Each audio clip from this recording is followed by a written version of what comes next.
de estudio.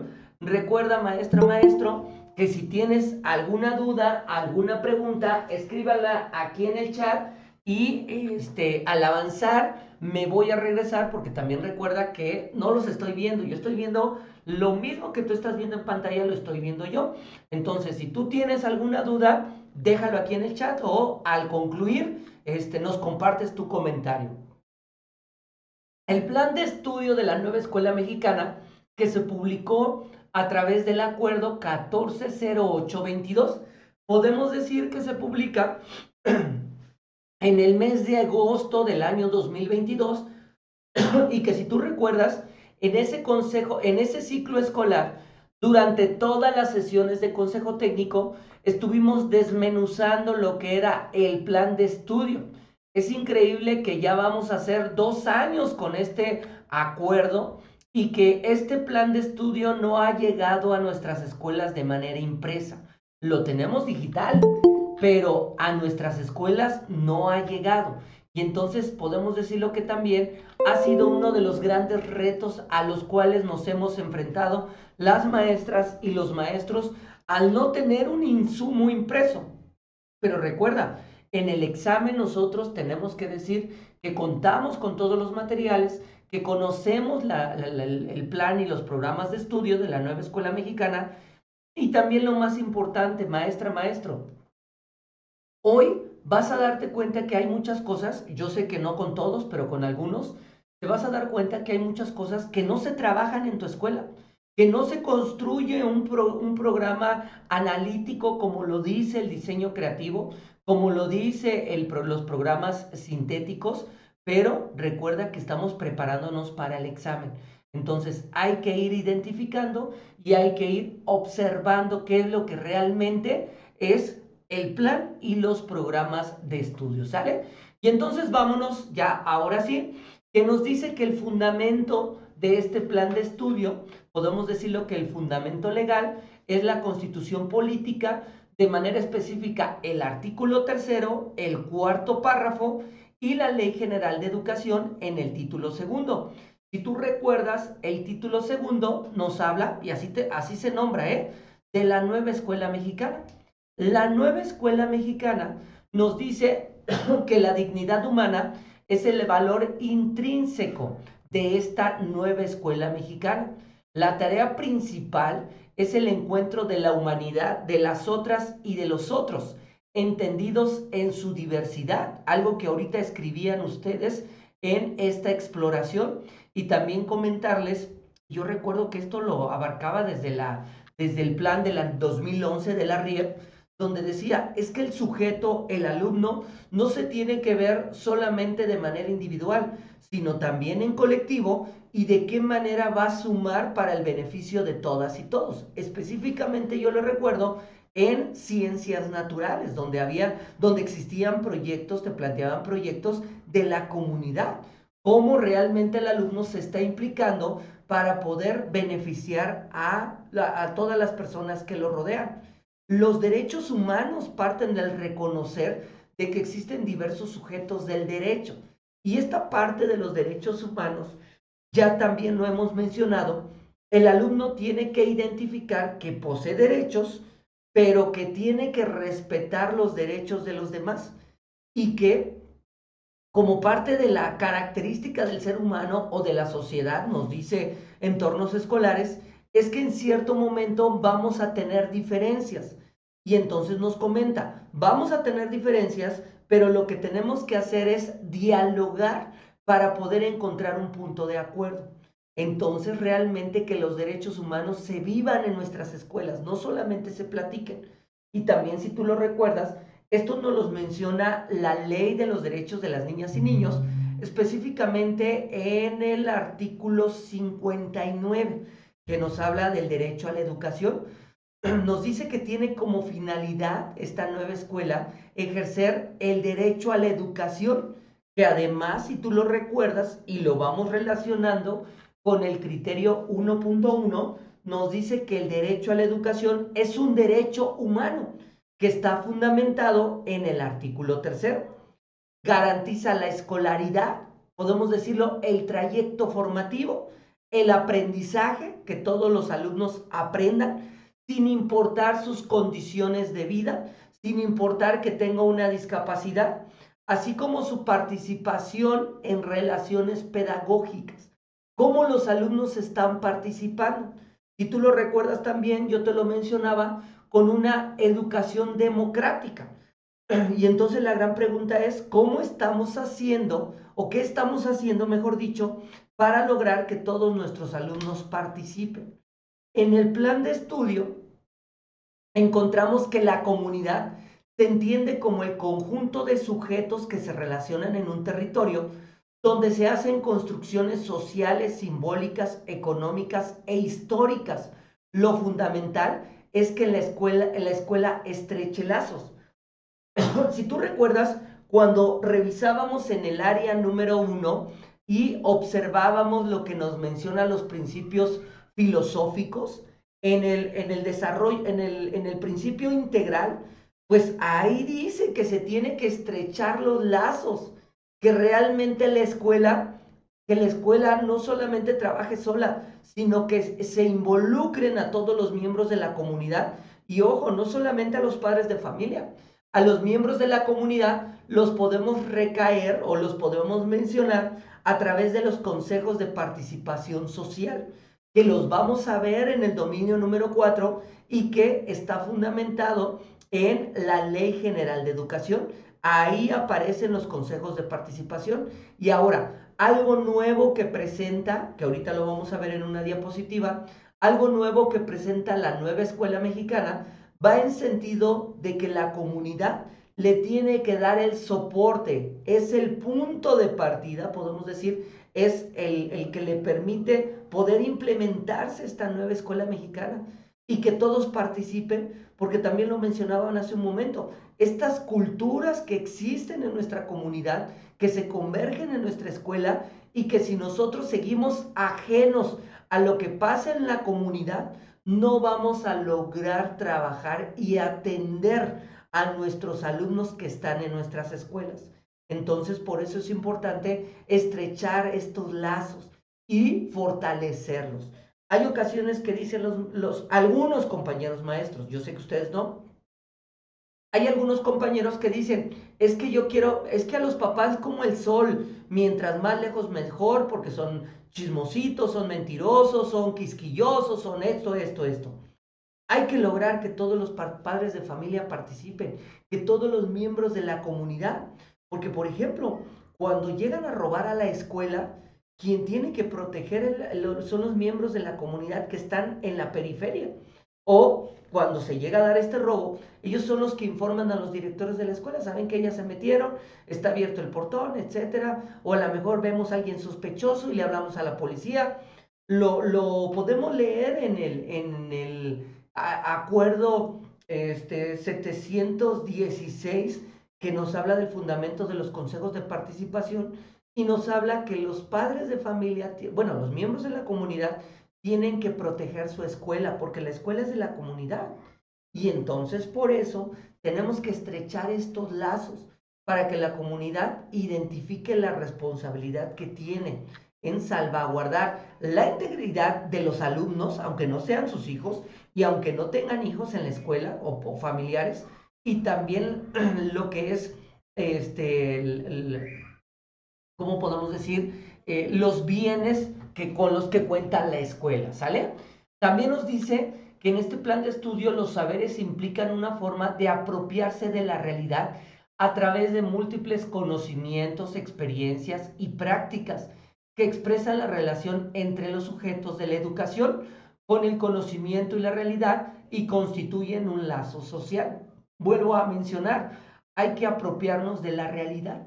Y si ustedes recuerdan en el programa analítico, que se supondría ya le entendemos y que vamos a empezar a trabajarlo para el próximo ciclo escolar, esta primer plano, la lectura de la realidad, que realmente identifiquemos dónde estamos parados. Yo recuerdo y específicamente en primaria, no, también en el reglamento de las condiciones de los trabajadores, menciona que los trabajadores tienen que vivir donde está la escuela para que conozcan a la comunidad, para que realmente estén relacionados. Ahora ya no se vive eso. Ahora tenemos compañeros hasta que son de paso y que ahora con los reglamentos de los cambios de centro de trabajo, solamente están 2 ciclos escolares, no se interesan en la comunidad, solamente se presentan a cumplir, porque creo que no se están presentando a lograr que los alumnos aprendan, y entonces no está consolidándose estos lazos con la comunidad y estos lazos sociales. En la nueva escuela mexicana nos dice que la escuela tiene que dar prioridad a la opinión de los alumnos sobre los derechos, los problemas y las decisiones que afectan su vida y su entorno. Si ustedes recuerdan también, en el dominio número 2, eso no los mencionaba. Escucha a tus alumnos. La pregunta es, ¿cuántos de nosotros, no me contesten ahorita, pero cuántos de nosotros hemos escuchado a nuestros alumnos? Y les decimos, a ver, sí, danos tu opinión y qué tema te interesaría y qué problemas estás pasando. Fíjense que en ocasiones hay algunos de nosotros, algunos maestros, que piensan que los alumnos son niños o adolescentes y no tendrían que tener ningún problema ni ninguna situación. Pero los alumnos están viviendo situaciones y problemas que en ciertos casos los alumnos viven demasiado estrés y ese estrés les está afectando su sistema nervioso, su sistema emocional. Por eso es importante que escuchemos a nuestros alumnos y que recordemos, y lo vamos a ver en entornos escolares, debemos de abrir espacios donde los alumnos puedan opinar y puedan decir qué están sintiendo y qué están viviendo. Por ejemplo, puede haber casos de alumnos que no les guste la manera de cómo está trabajando el maestro o la maestra, porque les grita, porque los regaña, porque no los deja ir al baño, porque les habla con unas palabras muy denigrantes. Y entonces los maestros tienen que reflexionar sobre eso. Y la escuela tiene que fomentar la participación y una de las propuestas que dicen, o una de las actividades que dice entornos escolares seguros, es que podamos tener a lo mejor buzones anónimos donde los alumnos puedan descargar o puedan dejar su opinión, esto con fines de mejora. Y entonces, si nos dicen ahí en la carta o en el papel, en el buzón, no me gusta el maestro Jesús porque me grita, porque llega tarde, porque se la pasa platicando sus anécdotas y no nos enseña, entonces tenemos que reflexionar. Hay compañeros que no están abiertos a la reflexión y cuando alguien les dice un comentario sobre su trabajo, se sienten señalados y se sienten lastimados.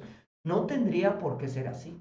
Pero bueno, vamos observando qué es lo que realmente está pasando y lo más importante, que debemos de escuchar a los alumnos para poder atender sus necesidades y modificar nuestra enseñanza. El Estado tiene que favorecer la educación para contribuir a la construcción de una sociedad más democrática y la escuela se valore y la comunidad puedan convivir e interrelacionarse. Esto es lo que decíamos hace un rato en los lazos. Y entonces los miembros de la comunidad vayan a la escuela realmente a sumar. Ahorita, por ejemplo, algunos de ustedes conocieron, porque fue a nivel nacional, que se dio un recurso económico a las escuelas a través del programa La Escuela es Nuestra. Pero fue un gran problema en algunas escuelas donde el recurso se les asignó a los padres de familia, porque los padres de familia se sintieron con el poder de tomar decisiones, dejando a un lado a los maestros y peor aún a los directores. Esto no tendría que pasar porque entonces, ¿dónde se están estrechando esos lazos? Sí tienen que opinar los padres de familia, sí tienen que aportar ideas, mas no significa que ellos van a decidir lo que ellos quieran, no, porque es ahí donde hablamos de una sociedad democrática. Que la escuela retome su papel como formadora de ciudadanos, porque actualmente la escuela, y todavía la escuela se le ve como un espacio donde a los alumnos los van a cuidar. Y esto no tendría que pasar. No tendría que pasar que al alumno lo tienen que dejar en la escuela porque me tengo que ir a trabajar.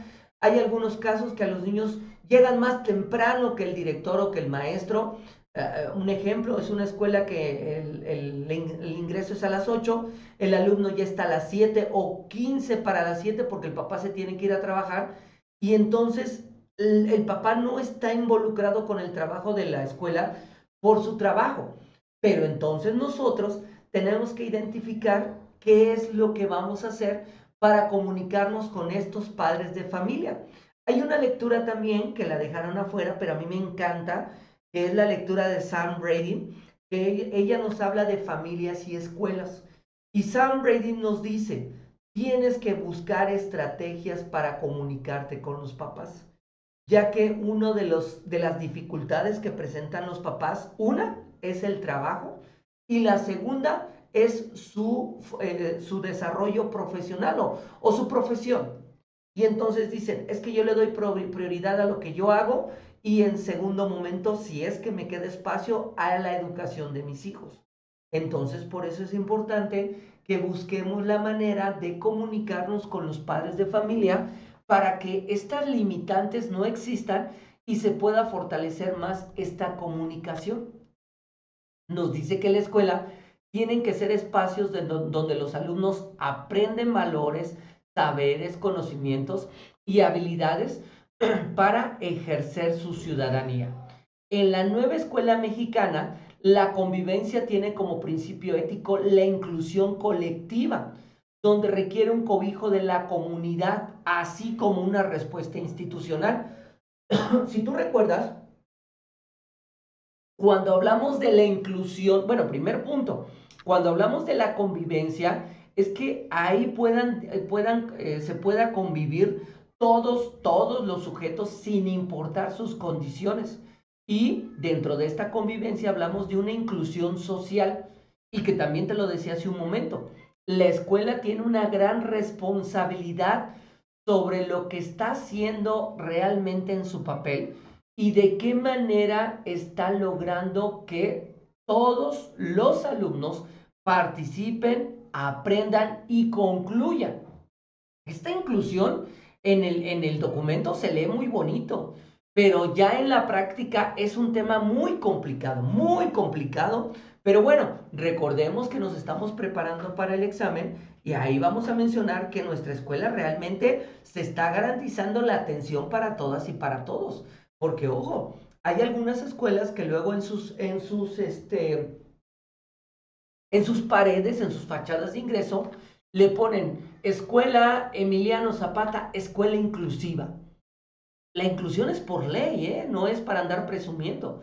La inclusión es por ley. Y entonces, ¿de qué manera esta inclusión está sumando a la convivencia? Porque te lo decía desde el dominio número uno, los alumnos tienen que aprender a dialogar con los demás y aprender a vivir con las diferencias que existen. Aquí este es el gran trabajo que tenemos que hacer también como escuela para lograr que los alumnos aprendan a convivir con los demás. Y te decía, si llega a existir alguna diferencia, a través del diálogo la puedan resolver. La autonomía profesional, esto es lo que mencionaba hace un momento. Esta autonomía que se presenta ahora en la nueva escuela mexicana, fíjense que anteriormente hablábamos de una autonomía de gestión, que no es lo mismo que una autonomía profesional. La autonomía de gestión se fundamenta en el acuerdo 717. La autonomía profesional obviamente está marcado o se fundamenta en el plan de estudio. Yo recuerdo mucho que cuando se empezó, después de que se publica el plan de estudio, Marx Arriaga visitó varios estados a través de las caravanas de la nueva escuela mexicana. Y decía Marx, es que debemos de identificar que la autonomía se utiliza mucho en media superior y superior, donde los maestros tienen una autonomía para que ahí está el contenido y ahora de qué manera, qué estrategias vas a utilizar para lograr que los alumnos aprendan. Aquí en este caso del plan de estudio, nos dice que en el caso de la autonomía profesional, el docente decide sobre este ejercicio didáctico, el acercamiento a la epistemología y establecer un diálogo pedagógico con los alumnos. el compromiso para hacer efectivo el derecho humano a la educación. Entonces, podemos decirlo, y aquí es donde yo les decía, debemos de aclarar que la autonomía profesional no significa hacer lo que tú quieras, ¿eh? Hace poco me pasó con un caso de una maestra que le reclamaba a su director y le decía, es que yo soy libre de hacer lo que quiera en mi salón, usted no me tiene que decir lo que tengo que hacer, porque soy autónomo. Ojo, eso no es autonomía profesional. Tú vas a tomar las decisiones más prudentes para lograr que los alumnos aprendan. ¿De qué manera? A ver, para que nos entendamos, ¿de qué manera o qué camino vas a trazar para alcanzar los contenidos establecidos en el programa analítico? Esto es la autonomía. Y entonces de esta manera tú tienes que establecer un diálogo con los alumnos y con tu trabajo que vas a hacer en el salón de clases vas a lograr que los alumnos aprendan. Recuerda, nadie se nos tiene que quedar, ¿eh? Aquí la familia juega un papel fundamental en la formación de los alumnos para hacer efectivo el derecho humano a la educación y debe de existir un diálogo continuo entre docentes y familias. Aquí es donde te decía que esta lectura de Sam Brady a mí me encanta para poder entender la participación de las familias. Y dice Sam Brady, la comunicación tiene que ser en ambas vías. El docente y la autoridad se comunican con los papás, pero a la vuelta de la esquina los papás se comunican con los maestros y con los directores. Normalmente lo que pasa en nuestras escuelas es que cuando los papás llegan por sus hijos, los papás les preguntan a sus hijos, ¿qué hizo el maestro? Y ahora no se salió, y ahora no estuvo platicando, y ahora no estuvo con el celular. Eso realmente tendría que preocuparnos en sentido de que estuviéramos haciendo eso, ¿verdad? Pero lo que realmente tendría que pasar con los padres de familia es que le pregunte a su hijo, ¿qué aprendiste hoy? ¿Qué dificultades tuviste? ¿Te dejaron tarea? ¿Vamos a comprar material? Etcétera, etcétera. Todo lo que esté relacionado a su desempeño y a su educación. Y otra de las situaciones, que cuando el padre de familia le apoya al hijo en la tarea, entonces está primero conociendo qué es lo que están trabajando en la escuela. Y segundo, poderle brindar el acompañamiento. Y tercero, si el alumno tuvo duda y le dio pena preguntarle al maestro y el padre de familia sabe del tema, le ayuda. Y si no lo sabe, va con el maestro y le dice, maestro, Pepito tuvo dificultades en el tema tal o en la actividad tal. Nos puede ayudar a fortalecer esta actividad para que Pepito aprenda. Y entonces ahí se está dando este diálogo. A lo mejor el maestro le va a decir, ok, le voy a dejar algunas actividades para que usted en el hogar le pueda ayudar. Y ahí es donde la familia está jugando un papel fundamental. Otro de los temas que dice Sam Radin, que se me pasó comentarles cuando hablábamos de la comunidad, que dice Sam Radin, que cuando más adultos se involucran en el aprendizaje de los alumnos, más beneficios tienen los niños. Y entonces por eso se habla de poder establecer un mayor lazo de escuela y comunidad, ¿sale? Ahora, el currículo. Aquí nos dice que el currículum del plan de estudio expresa la relación entre la formación escolar y la vida social desde su diversidad. Su integración está en sintonía con la adquisición de una sólida base científica, el manejo de las lenguas y una apropiada capacidad de expresión oral y escrita. Su organización debe estar centrada en el trabajo conjunto de alumnos y maestros sobre temas sociales. Su papel principal es establecer condiciones de libertad y autonomía profesional. Los aprendizajes definidos a partir de proyectos permiten la integración de nuevas experiencias. Recuerden que ahora trabajamos con la metodología por proyectos. También esta parte que yo he mucho comentado. Anteriormente, bueno, mejor dicho, desde la reforma del 2011, se suponía que estábamos educando para la vida y teníamos un enfoque por competencias, porque como lo hemos o lo abordamos con Judith Mese, bueno, no lo vimos como lo plantea Judith Mese, dice Judith Mese que se tienen que atender las tres áreas del desarrollo, que no solamente le tenemos que dar peso a uno, que en este caso en las escuelas siempre se le ha dado mayor importancia a lo cognitivo. Y nos dice Judith Mese, no se le tiene que dar importancia a lo cognitivo, se le tiene que dar importancia a lo cognitivo, a las habilidades y a los valores. Y entonces en la reforma del 2011 nos presentan los tres elementos de la competencia que van de la mano de lo que dice Judith Mese. Y no, entonces en el 2011 nos decía, hay que educar para la vida. Pero otra vez, se les transmitía conocimientos a los alumnos y se les daban los conocimientos y pues ahí el alumno que aprendiera y que lo aplicara en su vida. No nos íbamos más allá. Ahora es como podemos decirlo, es al revés. Lo que vive en su vida cotidiana, tenemos que darles herramientas en la escuela para poder brindar, o mejor dicho, para atender y solucionar de su vida cotidiana. Pero ahorita vámonos a adentrar a este tema. Ahora, fíjense que esta estructura curricular, esta imagen me gusta mucho, la presentó San Luis el año pasado, donde podemos observar que lo que te decía hace un momento, la comunidad es lo que le da soporte, lo que le da soporte a la estructura, a la nueva escuela mexicana. Y entonces, dentro de esta estructura curricular, tenemos los 10 rasgos del perfil de egreso, que son los rasgos globales del aprendizaje.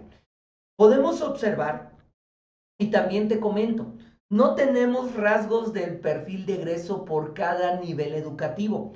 Tenemos rasgos del perfil de egreso de la educación básica. Entonces, tenemos 10 rasgos y si tú recuerdas, ahora que has estado trabajando con el trabajo del programa analítico, te dice que tienes que identificar cómo vas a avanzar en los 10 rasgos del perfil de egreso. Entonces, ahí tenemos los rasgos globales, tenemos los ejes articuladores, que ahora nos presentan estos ejes articuladores, que ahorita lo vamos a comentar, porque hay ocasiones, tenemos confusión, y pensamos que los ejes articuladores se tienen que hacer una planeación extra, y tenemos que planear de más para poder abordar los ejes articuladores, que si tú recuerdas, deben de estar presentes en nuestro programa analítico y en nuestra planeación didáctica.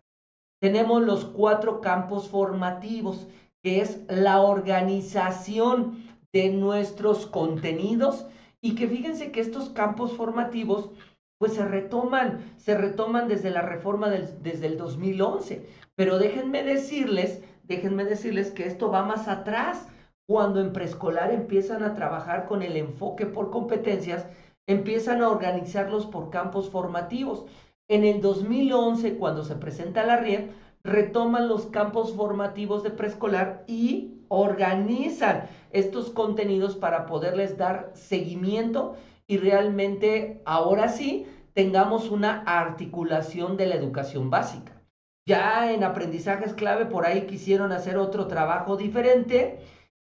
Y ahora con la nueva escuela mexicana nos dice, vamos a trabajar con campos formativos que preescolar ya tenía la experiencia, primaria hemos trabajado por asignaturas, por disciplinas y que en cierto momento nos costó trabajo y a veces hasta nos costó trabajo con los padres de familia porque los padres de familia decían, es que cómo es posible que en quinto y sexto grado eran 9 materias y ahora solamente son 4. Y en secundaria ni se diga. Y tanto tienen todavía la dificultad. Yo recuerdo que platicaba con alguien de secundaria de otro estado, que tienen tanta dificultad para poder organizarse con los compañeros que están involucrados en los campos formativos, que ellos siguen trabajando de manera individual por su disciplina y que esto está reflejado en la boleta de evaluaciones.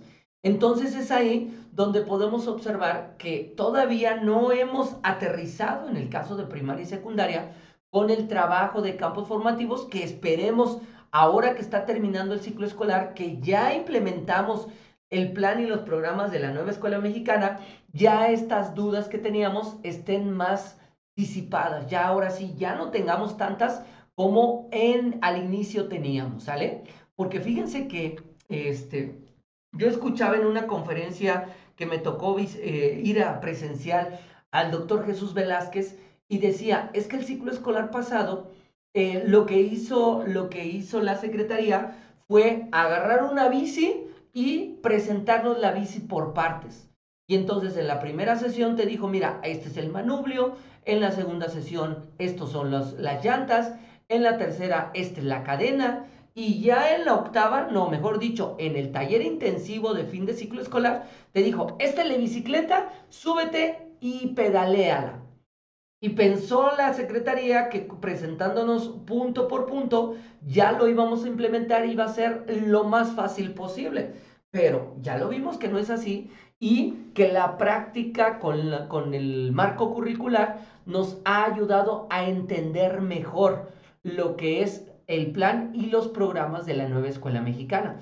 Ahora también nos dice que presentan una organización de los niveles educativos de educación básica por fases, donde tenemos en la fase 1 inicial, que recuerden, ya está marcado desde el artículo 3 educación inicial, fase 2 preescolar, fase 3 que es primero y segundo de primaria, fase 4 que es tercero y cuarto de primaria, fase 5 que es quinto y sexto, y fase 6 que es secundaria. Otra vez, podemos decirlo, que en preescolar y en secundaria no la tienen tan complicada porque es una sola fase.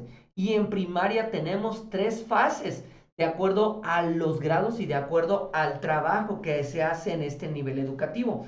De una vez adelanto para los participantes de primaria. Ahorita que fue el examen de admisión, en uno de los reactivos que se me hizo increíble, porque se supone que el examen no tendría que ser tan memorístico, pero bueno, en uno de los reactivos, uno o dos reactivos, te presentaba contenidos de fases diferentes. Un ejemplo, un contenido de fase 3, un contenido de fase 4 y un contenido de fase 5. Y entonces te decía, organízalos de acuerdo a la fase que corresponde. Es decir, cuál era de la 3, cuál era de la 4, cuál era la de la 5. Y entonces, aquí la gran duda es, ¿me tengo que aprender de memoria los contenidos? Yo te puedo decir, no te los aprendas de memoria, sino que identifica que de acuerdo a la fase va a ser el nivel de complejidad. Y entonces cuando tú leas el contenido, vas a ir observando cuál es el nivel de complejidad que tiene este contenido, ¿sale? Y entonces así vas a poder ir encontrando la respuesta correcta. También podemos hablar que aquí lo que deben de aprender los alumnos, que son los contenidos nacionales, pues está organizado por contenidos y por PDA, procesos de desarrollo de aprendizaje. Luego me ha tocado ver algunas conferencias del doctor Tobón que una de las preguntas más recurrentes es ¿qué es PDA? Y entonces la pregunta es, pondría que ya tendríamos que conocer lo que es PDA, dónde se encuentra el PDA, pero ahorita hablaremos de estos elementos curriculares.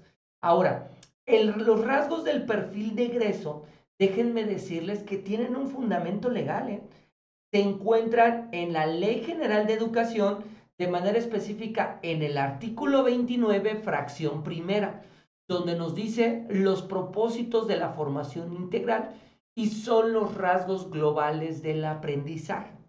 Y entonces tenemos 10, estos 10 rasgos que nos dice el primero, reconocen que son ciudadanos y que podemos decir, aquí tiene que ver la pertinencia, que realmente ellos identifiquen que forman parte de una comunidad, que tienen que participar y que tienen que buscar un bien en común.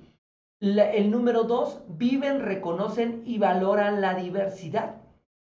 Podemos decir que este viene de la mano en torno a la convivencia, lo que hablábamos hace un momento, y que los alumnos tienen que identificar que hay una diversidad y deben de aprender a dialogar y deben de aprender a trabajar con esta diversidad, que obviamente por eso yo te decía que con el trabajo que tú haces en el programa analítico y en tu plano didáctico, tienes que voltear a ver a los rasgos del perfil de egreso para que con las actividades que tú vas a plantear puedas sumar a este rasgo del perfil de egreso. La tercera, reconocen que mujeres y hombres son personas que gozan de los mismos derechos y que también te comento, hay algunos rasgos del perfil de egreso que vienen de la mano de los ejes articuladores. Y entonces, si ya están los ejes articuladores, pues hay que, importante, implementarlos, llevarlos a la práctica. Porque hay ocasiones que los maestros piensan que si yo se los platico a los alumnos o si yo les pongo en el pizarrón, a ver, un ejemplo, a ver, te pongo una tablita y cuáles son los valores, los valores que tienes que llevar a la práctica y le pongo ahí muchísimos valores y antivalores para que ellos vayan encontrando. Pero lo que está haciendo el alumno es solamente ir poniéndoles en una tablita. Y la pregunta es, ¿realmente de esta manera les ayudará a los alumnos a comprender los valores? Y la respuesta es no. Los alumnos tienen que vivir los valores, lo tienen que llevar a la práctica. Y entonces, si estamos hablando de la igualdad, tenemos que plantear actividades donde los alumnos reflexionen y digan, ah, sí, existe la igualdad por esto, por esto, por esto. ¿Vale? La número 4, cuarta, valoren sus potencialidades cognitivas, físicas y afectivas.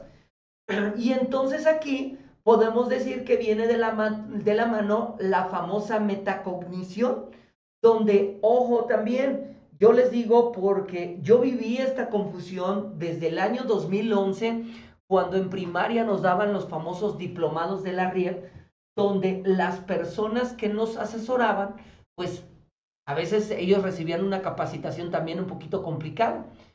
Y entonces nos decían, o se comentaba, metacognición está formado por dos palabras, meta y conocimiento. Y entonces muchos pensábamos que metacognición es llegar a la meta del aprendizaje. Pero no es cierto. Otra vez, como Adal Ramones, no es cierto. La metacognición va más allá y la metacognición le debe de permitir al alumno reflexionar sobre su proceso de aprendizaje, cómo está aprendiendo, qué está aprendiendo, de qué le sirve, para qué lo está aprendiendo y si está presentando dificultades, qué tendría que hacer para poder aprender. Y entonces es aquí cuando el alumno se tiene que implicar en en su propio aprendizaje y tiene que valorar y tiene que identificar, ya te decía, qué dificultades se están presentando. En el número 5, desarrollen una forma de pensar, pero que este pensamiento realmente sume a el trabajo que se está llevando en las escuelas y lo que se tiene que hacer en la sociedad. Que lo vamos a ver en el número 10, un pensamiento crítico, que sea más, que se preocupe más por los demás, que no sea individual, que realmente trabaje, aprenda a trabajar en comunidad y que busquen beneficio en común. Número 6, se perciben a sí mismos como parte de la naturaleza, que forman parte de ello. Y entonces, ¿de qué manera? Otra vez, con las actividades y, déjame decirte, con los fines de la educación que están en la Ley General de Educación, se está sumando a que los alumnos identifiquen que forman parte y que deben de cuidar todo esto que los rodea. La que sigue, la séptima, interpretan fenómenos, hechos y situaciones históricas, culturales, naturales y sociales a partir de temas diversos. Fíjate que podemos decirlo aquí con las situaciones históricas, culturales, que por ejemplo, es algo que a mí me dejó muy marcado y que lamentablemente me llevó a reflexionar después, que en el caso de la historia, en las escuelas trabajamos mal la historia, porque la historia siempre la relacionamos con fechas, la relacionamos con personajes, y que esto ha sido a través, valga la repetición, esto ha sido a través de la historia de la escuela. Porque pensamos que si los alumnos memorizan fechas, memorizan personajes, están conociendo la historia, pero no es así. Yo recuerdo que en aprendizajes clave nos decía que el propósito de enseñar historia es que los alumnos conozcan su pasado, para que puedan entender su presente y puedan construir un mejor futuro. Y entonces no nos dice que aprendan fechas, no nos dicen que aprendan personajes. Un ejemplo, a través de la historia, de la cultura, que anteriormente las mujeres no podían votar en las elecciones. Y entonces todos los procesos o todas las luchas sociales que se vivieron, hasta la implementación del IFE, hasta presentar las credenciales de elector, abrir la participación de las mujeres, y ahora podemos hablar que en la participación de las mujeres, cómo se está dando también la paridad de género. Aquí, por ejemplo, en el caso de Morelos, para poder poner un ejemplo,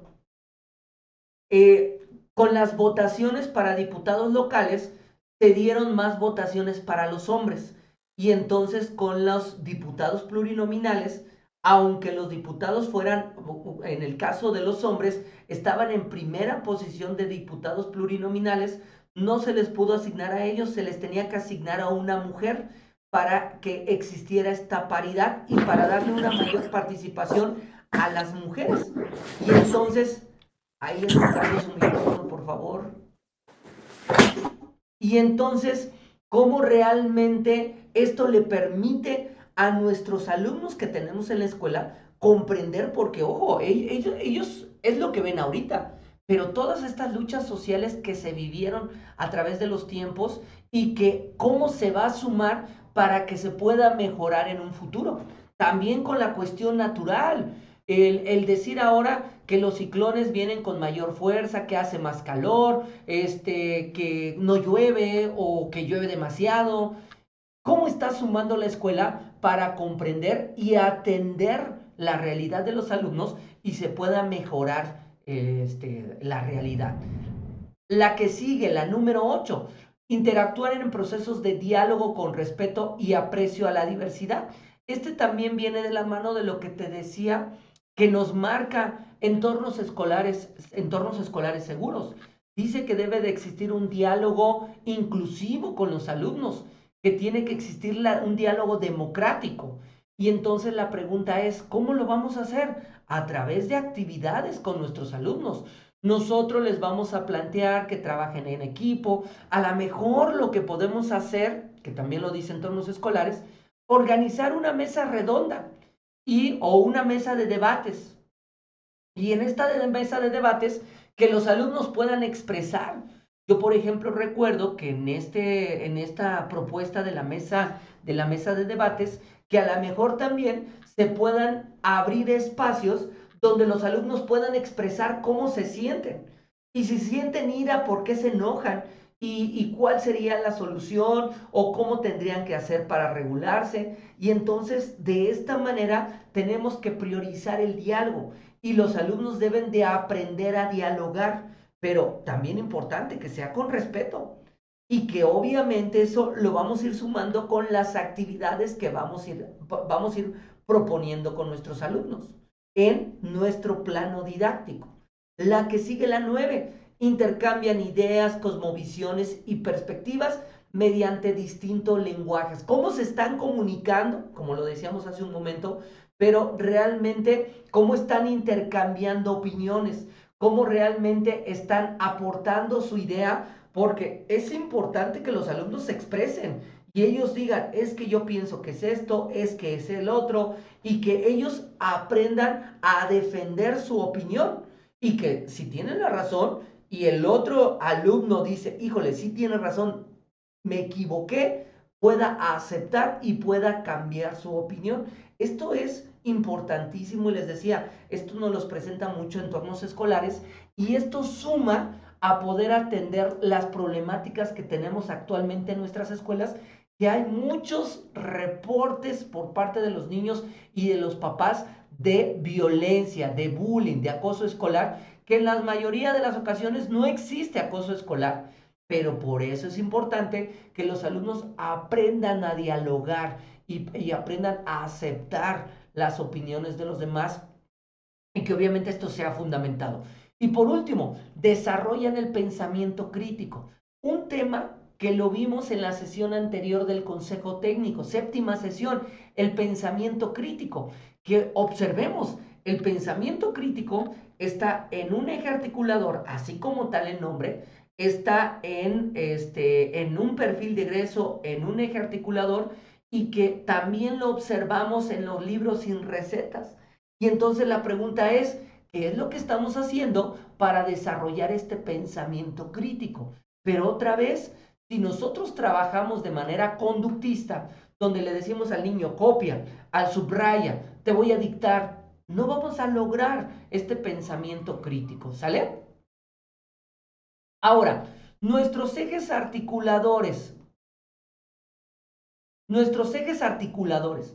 Estos ejes articuladores nos dice que conectan los contenidos de las diferentes disciplinas dentro de un campo de formación y al mismo tiempo conectan las acciones de enseñanza y aprendizaje con la realidad de los alumnos. Fíjense que cuando me ha tocado, cuando he podido dialogar con algunos consejos técnicos, yo les he dicho a los maestros, a ver, cuando hablamos de los ejes articuladores, no significa que tienes que hacer una planeación extra, sino que en tu plano didáctico tienes que plantear actividades que sumen a los ejes articuladores, porque los ejes articuladores hacen esta conexión. Y ahora les voy a poner un ejemplo. En el año 2011, con la reforma, con la famosa RIEP, ahí teníamos el trabajo que hacía ¿cómo se llamaba? Las, ahorita se me fue su nombre, pero ahorita me va a regresar, ¿eh? Hacíamos no era la articulación, bueno, ahorita que me acuerde. Y entonces decía, lo que tienes que hacer es el contenido o el tema que tú estás trabajando, lo relaciones con la realidad de los alumnos. Y por ejemplo, uno de los temas muy, muy sonados en aquella RIEP era la educación financiera. Y si ustedes recuerdan, nos mandaron ficheros de la educación financiera y decían, tienes que trabajar los ficheros sumados a los contenidos que tú estás trabajando. Ahora, ahora que nosotros estamos trabajando con estos ejes articuladores y entonces está en nuestro programa analítico, está en nuestra planeación presente en los ejes articuladores y si ya lo vieron también está en los proyectos de los libros de texto. Y entonces, ¿qué es lo que tenemos que hacer? ¿De qué nos habla? Número uno, inclusión. Aquí nos dice garantizar el derecho efectivo a la educación en igualdad de oportunidades, con énfasis en atender la diversidad.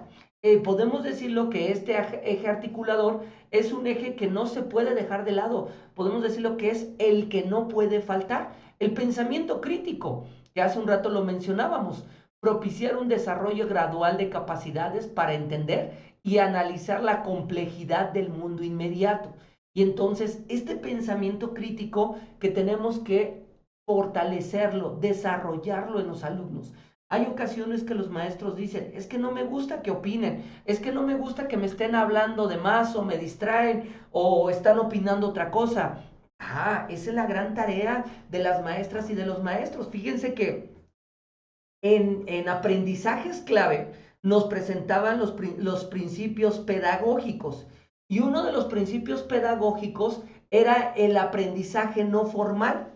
Ahora con la pandemia se notó más ese aprendizaje no formal y que ahora ya llegó más presente en nuestras escuelas porque nuestros alumnos en la pandemia recibieron bombardeo de muchos espacios de la televisión, de las redes sociales, donde donde se les estaban compartiendo algunas temáticas.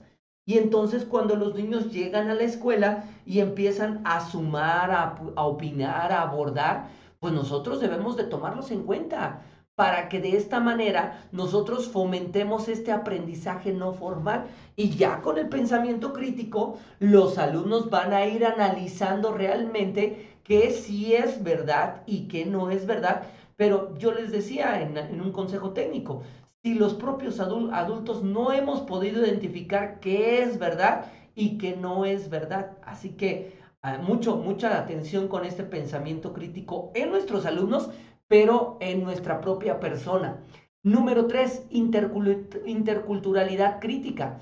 Aquí nos dice que se tienen que reconocer que los sujetos, comunidades e identidades lingüísticas, culturales, sociales y territoriales dialogan, se interpretan y producen diferentes aprendizajes en un marco de relaciones asimétricas.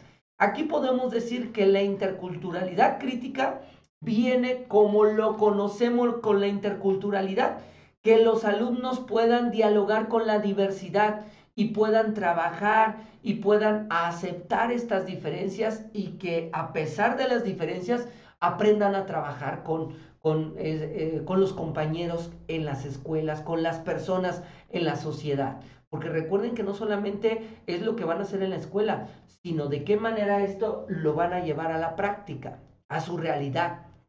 Número 4, igualdad de género, transformación de principios filosóficos, culturales, étnicos y sociales con la finalidad de romper modelos y patrones de desigualdad, violencia y discriminación.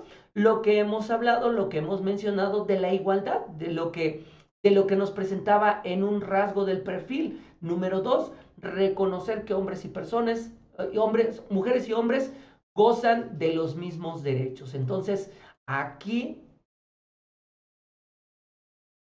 aquí nos presenta entonces un eje articulador, la igualdad de género, la vida saludable, fortalecer un proceso de salud, enfermedad, cuidado, atención, generando aprendizajes de autocuidado y vincularlo con el entorno natural.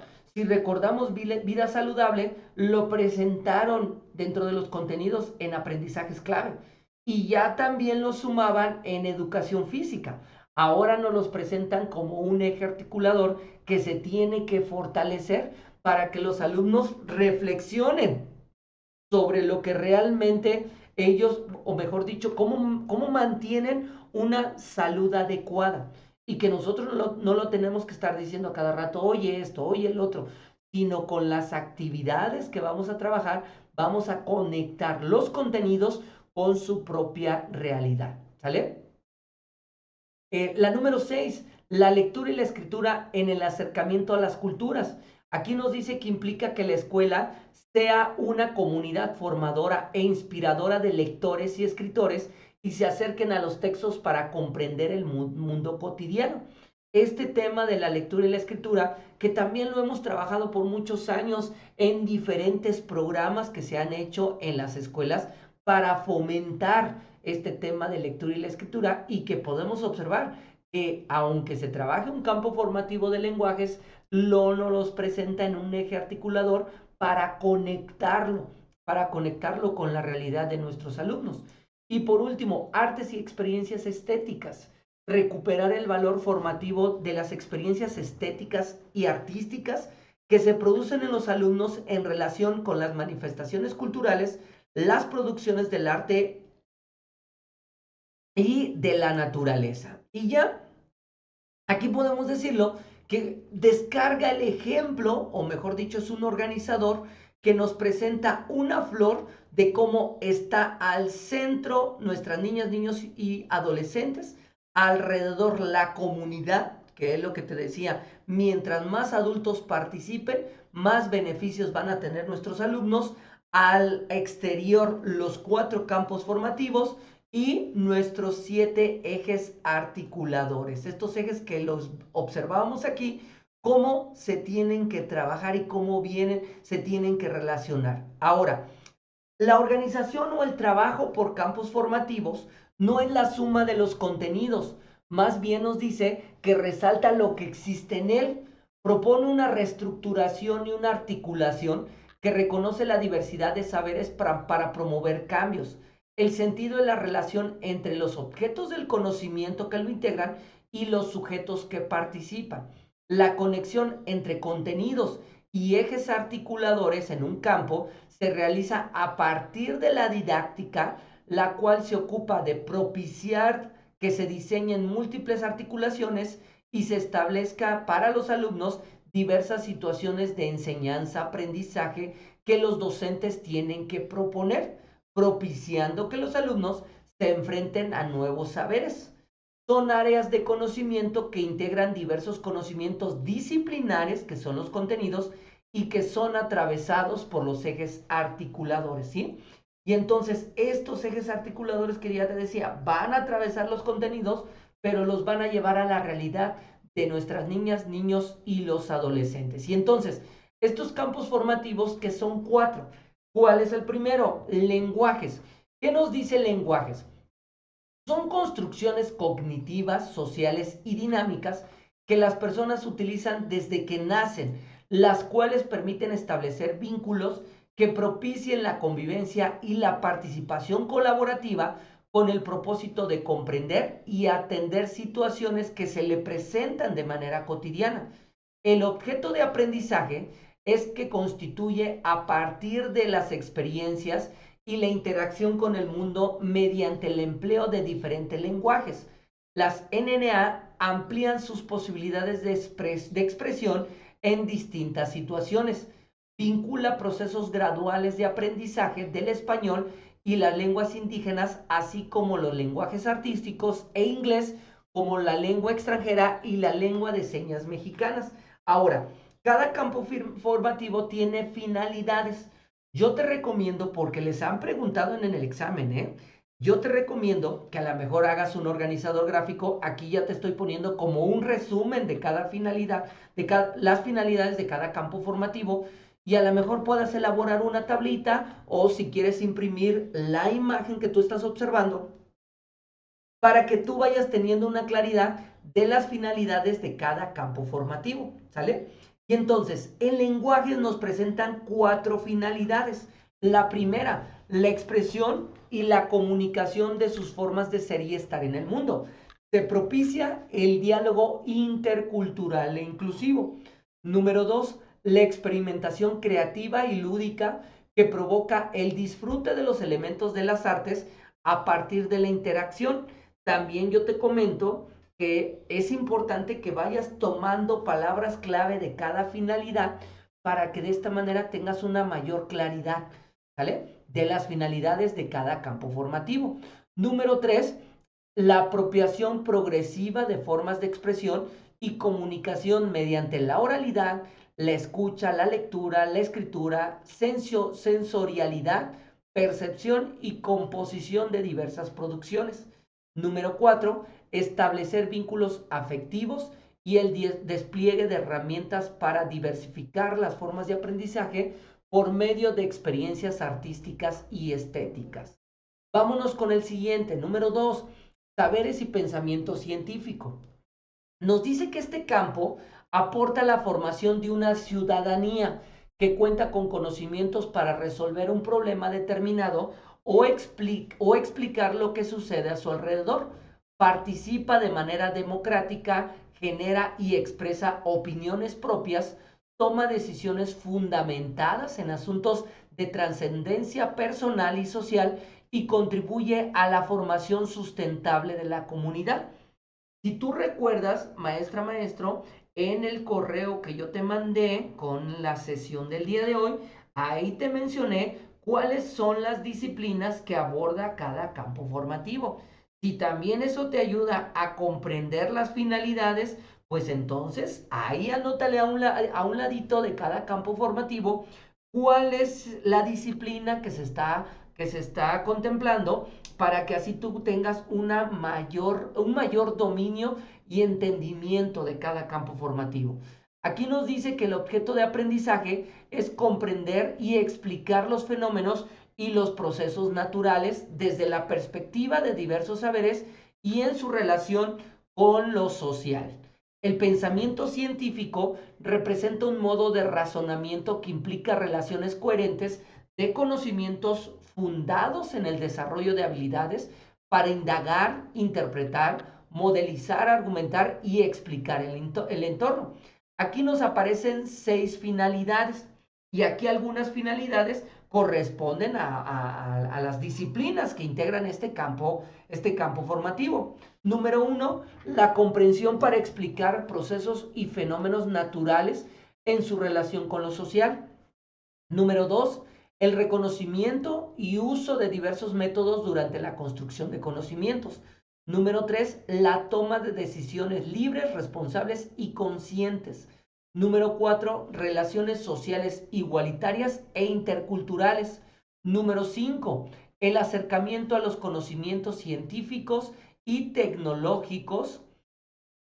Número 6, la apropiación y el uso del lenguaje científico y técnico como medio de comunicación. Tercer campo, ética, naturaleza y sociedades. Este campo aborda la relación del ser humano con la sociedad y la naturaleza a través de la comprensión crítica de los procesos sociales, políticos, naturales y culturales en diversas comunidades situadas histórica y geográficamente, ofreciendo experiencias de aprendizaje. El objeto de aprendizaje nos dice que se orienta a que los alumnos entiendan y expliquen las relaciones sociales y culturales de las que forman parte y constituyen su entorno. El campo enfatiza el reconocimiento y el respeto a la dignidad y los derechos de todas las personas. Aquí nos presentan 6 finalidades. Nos dice la primera, un sentido de pertenencia e identidad personal y colectiva. Y si puedes observar también, algunas finalidades están o tienen que ver con los rasgos del perfil de egreso. Número 2, reconocimiento de las diversas sociedades y culturales para ejercer el pensamiento crítico. Ya llevamos 2 rasgos del perfil de egreso. Número 3, convicciones, principios éticos y valores democráticos. Que esto les sirvan de guía para prácticas personales y colectivas. Número 4, respeto y protección a los derechos humanos conforme avancen en su trayecto educativo y de vida. Número 5, responsabilidad en el cuidado y la conservación de la naturaleza. Y número 6, conciencia histórica y geográfica para que comprendan que el presente es el resultado de las decisiones del pasado y que el futuro depende de las decisiones actuales. Y si tú recuerdas, este número 6 yo te lo platiqué hace un momento y te decía que realmente la historia no se enseñe con que los alumnos tienen que aprenderlo de manera memorística, sino que realmente comprendan qué es la historia. En el caso también de la conciencia geográfica, ¿cómo hemos enseñado la geografía en nuestras escuelas? A través de mapas. Y les decimos a los niños, compra un mapa de la República Mexicana y píntale las montañas, y píntale los ríos, y anota las capitales. ¿Y de qué le servirá al alumno pintarlo? No le servirá más comprender por qué existe en esa región, cómo comprender dónde está situado, dónde vive el alumno. Entonces, es lo que tenemos que ir reflexionando y cómo tendremos que ir respondiendo en el examen, ¿sale? La última, de lo humano y lo comunitario. Nos dice que este campo reconoce que el ser humano interactúa con su comunidad mediante un proceso dinámico y continuo de construcción personal y social y que contribuye al goce de un mayor bienestar. El objeto de aprendizaje son experiencias cognitivas, motrices, socioafectivas y creativas que le permitan a los alumnos favorecer la construcción de su identidad, el sentido de pertenencia, la conciencia de interdependencia, la conexión emocional y el compromiso ético. Aquí nos dice que se incorporan contenidos orientados a identificar, fortalecer y poner en práctica conocimientos, saberes y valores a partir de las experiencias individuales y colectivas. Aquí nos presentan 8 finalidades. La número 1, desarrollen sus potencialidades. Y ya viste, también está de la mano de un rasgo del perfil de egreso. Número 2, fortalecer capacidades perceptivos, socio y físico-motrices. Número 3, reflexionen y comprendan su vida emocional y afectiva, así como la de las demás. Número 4, promuevan ambientes de convivencia sana y pacífica. Número 5, experimenten la importancia de cuidar, mejorar y preservar la salud y el entorno natural y social. Número 6, tomen decisiones orientadas a modificar comportamientos y situaciones que violenten su integridad. Número 7, actúen en la resolución de situaciones y problemas presentes en distintos contextos.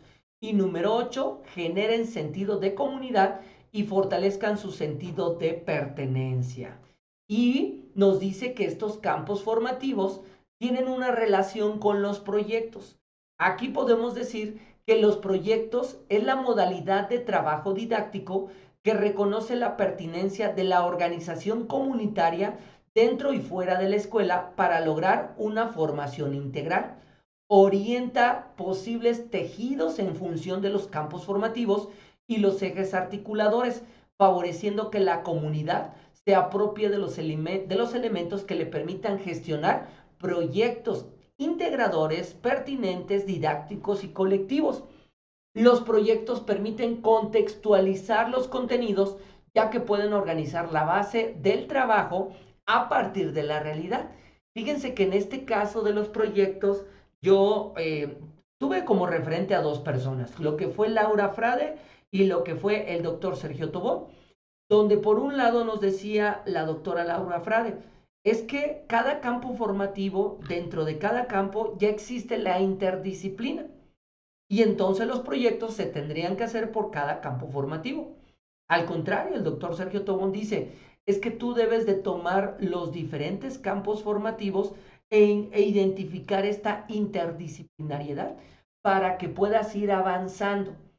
Ahora que ya estamos por concluir el ciclo escolar, hemos observado que tenemos que relacionar los campos formativos, porque si nosotros queremos ir avanzando un proyecto por cada campo formativo, nos vamos a tardar 2 ciclos escolares, por lo menos para poder concluir todos los contenidos que están en los contenidos nacionales. A eso súmenle, si ustedes le están agregando un contenido local, entonces, ¿cómo vamos a ir avanzando, verdad?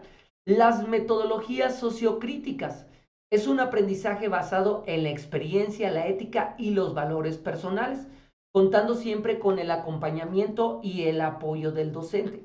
Aquí es importante que nosotros entendamos las metodologías sociocríticas, ¿eh? Aquí, en estas metodologías sociocríticas, nos dice también que se centra en analizar y transformar la realidad social a través de la enseñanza. Estas se basan en la idea de que la educación no solo debe de transmitir conocimientos, sino que deben de promover una conciencia crítica y el cambio social. ¿Qué podemos decir? Que las metodologías sociocríticas es ver la realidad de los alumnos y darle las herramientas en la escuela para que realmente pueda atender su realidad. Por eso les decía que desde el 2011 dice que educamos para la vida, pero nunca comprobamos que realmente lo que el alumno aprendía le estaba permitiendo resolver situaciones de su vida cotidiana. A lo mejor aplicábamos un examen, pero eso no nos garantizaba que resolviera situaciones de su vida cotidiana. Ahora, por cada campo formativo tenemos una sugerencia de metodología de proyectos. Aquí lo que yo te puedo decir es que en el examen, ahorita vamos a ir viendo cada proyecto, ¿eh? En el examen sí te van a poner, de acuerdo a la metodología tal, identifica la situación que aborda el proyecto. Y entonces te van a poner una situación que es importante que tú comprendas cómo está estructurada cada metodología. Y si ya la estás llevando a la práctica, qué bueno. Y si no, es un momento de estar reflexionando en qué momento estamos hablando de cada metodología y por qué se está relacionando con cada campo formativo. Yo recuerdo en el ciclo escolar pasado, al final, nos dieron una conferencia de la doctora Frida Díaz Barriga y nos decía, no solamente se tienen que quedar con estas, hay más metodologías. O también lo que te decía hace un momento, si tú relacionas los contenidos, la gran pregunta es, ¿qué metodología vamos a utilizar? La respuesta es la que tengas mayor dominio. Si tú tienes un mayor dominio con la metodología STEAM, puedes trabajar con esa metodología relacionando los contenidos de los diferentes campos formativos. Si tú quieres seguir una por cada campo formativo, también. Pero te decía, te vas a tardar mucho en poder abarcar todos los contenidos. Y ya por último, ¿qué nos dice el plan de estudio? Fíjense que ha sido muy, ha sido muy señalado que en el plan de estudios nos platica de la evaluación, pero no nos dice el cómo. Yo recuerdo que son dos hojas de la evaluación en el plan de estudio y en el libro Sin Receta Fase 3 también es mínimo lo que viene de evaluación. ¿Dónde encontramos el cómo? El cómo lo encontramos en el libro Sin Recetas de la fase número 6. Yo recuerdo que en un consejo técnico de este ciclo escolar, uno de los temas era la evaluación. Y entonces yo les dije a los compañeros, hay que buscar información que realmente nos permita entender la evaluación formativa en la nueva escuela mexicana. Y entonces, ¿qué nos dice? Ahorita vamos a tocar un punto o vamos a tocar un poco de lo que nos dice la fase número 6. Pero el plan de estudio, ¿qué nos dice? Que busca superar la confusión que existe entre asignar un número, un valor o medir, lo cual ha generado que cuando se exprese se ha realizado una evaluación y en realidad lo que se está haciendo es emitir un juicio, lo que es asignar la calificación con fines de acreditación. Y entonces en el plan de estudio nos dice, vamos a tomar a la evaluación de dos maneras. Una, con la evaluación formativa con fines de mejora y la dos, una evaluación con fines de acreditación. Y entonces la evaluación formativa nos dice que se encuentra asociado a las actividades de aprendizaje que realizan los alumnos y surge del trabajo escolar. Requiere que los alumnos estén en disponibilidad de reflexionar sobre sus propios logros, sus pendientes, sus dificultades y sus compromisos personales y grupales. Esto es la metacognición, lo que estamos hablando aquí al final. Entonces, que realmente los alumnos reflexionen, pero en la evaluación formativa no solamente va a reflexionar el alumno, también tiene que reflexionar el maestro y la información que va a obtener le debe de permitir mejorar su proceso de enseñanza.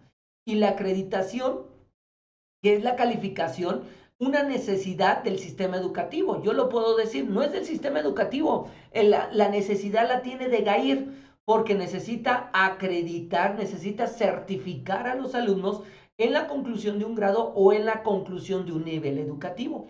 Y entonces para esto se organizan periodos de calificación donde se registra la calificación y que ahora que ya nos dieron las boletas, ya nos dijeron cómo vamos a evaluar, tenemos que evaluar de una manera cuantitativa y cualitativa en nuestra boleta, ¿sale? Que eso no va a venir en el examen, entonces no nos vamos a adentrar en el examen, en este tema. Ahora, ya hablamos del plan de estudio, ahora vámonos al programa. En el caso del programa de estudio, que es el programa sintético, este programa sintético está relacionado con el criterio 3.1, que nos dice, un docente que prepara el trabajo pedagógico para lograr que todos los alumnos aprendan. Y ojo, todos van a aprender. Y entonces en este sentido, el programa de estudio, como lo conocemos, que es el programa sintético, se publica en el acuerdo 080823 que está organizado por fases. Lo que hicieron en ese acuerdo es, ahí les va todos los programas de estudio y vamos a tomar el programa de acuerdo a la fase que nos corresponde.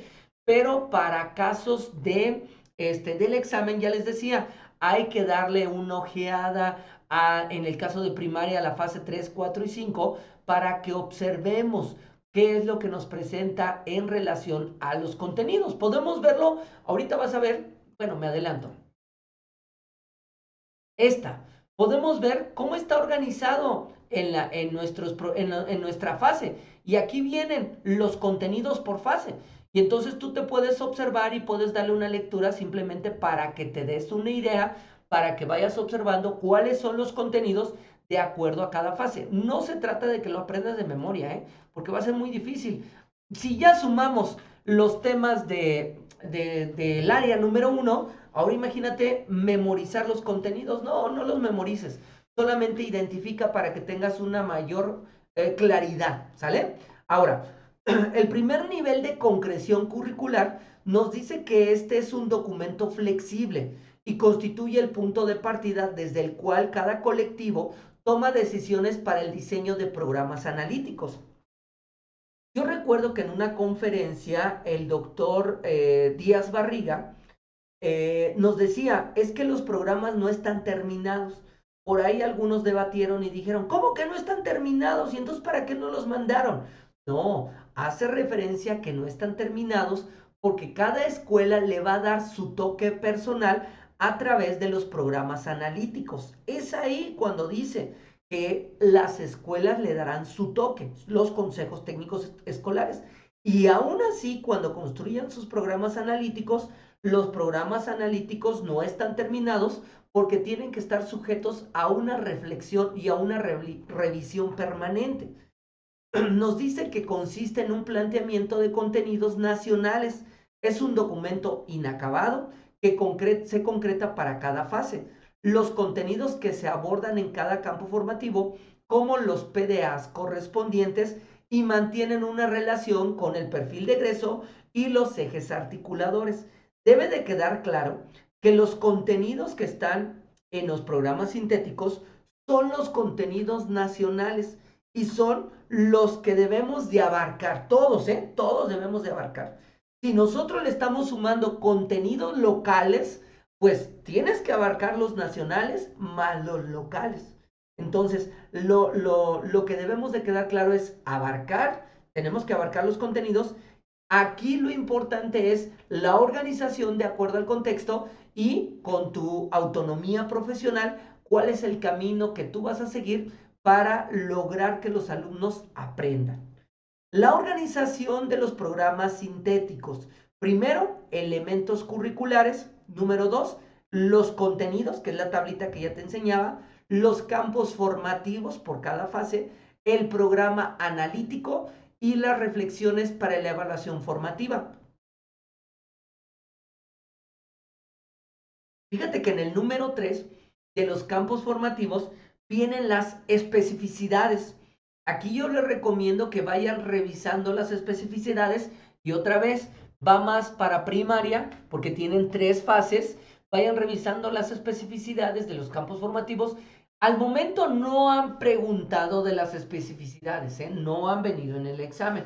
Pero bueno, esto te permite tener una mayor claridad y te suma al entendimiento en los contenidos por cada fase. Ahora, el docente tiene que comprender capacidades fundamentales a desarrollar en los alumnos, los contenidos de aprendizaje de acuerdo con el campo formativo, la fase y el nivel educativo en el cual están laborando ustedes. Los elementos curriculares nos dice que permiten orientar la práctica de ustedes como docentes para lograr una articulación y una vinculación de los aprendizajes. Los campos formativos son organizadores que establecen objetos de aprendizaje a desarrollar. Tienen como propósito abordar temas o problemáticas desde una perspectiva complementaria entre las disciplinas o las áreas del conocimiento, y estas se incorporan en cada uno, impulsando una menor fragmentación de los saberes.